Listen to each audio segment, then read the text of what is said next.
విమర్శిస్తే పాకిస్తాన్ యుద్ధ విమానాల కోసం ఇంజిన్లను సరఫరా చేస్తున్నట్లు వస్తున్న వార్తలను రష్యా కొట్టిపారేసింది. పాక్తో అటువంటి ఒప్పందం తాము చేసుకోలేదని రష్యా ప్రభుత్వం తెలిపింది. భారత్కు ఇబ్బందికరంగా మారే చర్యలు తాము చేపట్టబోమని స్పష్టం చేసింది.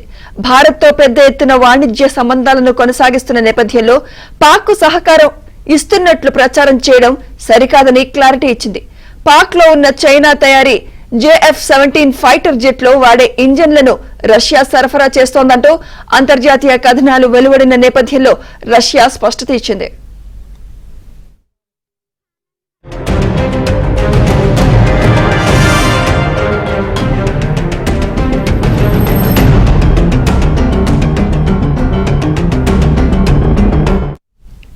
కాగా అంతర్జాతీయ కథనాల నేపథ్యంలో కేంద్రంపై కాంగ్రెస్ తీవ్ర విమర్శలు చేసింది.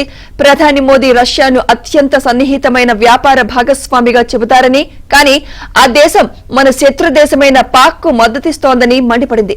ఇది ఇతర దేశాలతో సంబంధాల విషయంలో ప్రధాని మోదీ వైఫల్యాన్ని సూచిస్తుందని ఆరోపించింది. రష్యా ఎందుకు పాక్ కు సహకారాన్ని అందిస్తుందో మోదీ ప్రభుత్వం వివరించాలని కాంగ్రెస్ డిమాండ్ చేసింది. ఇప్పటికీ దౌత్యం విషయంలో పాక్ ను ప్రధాని ఒంటరిని చేయలేకపోతున్నారని కాంగ్రెస్ విమర్శించింది.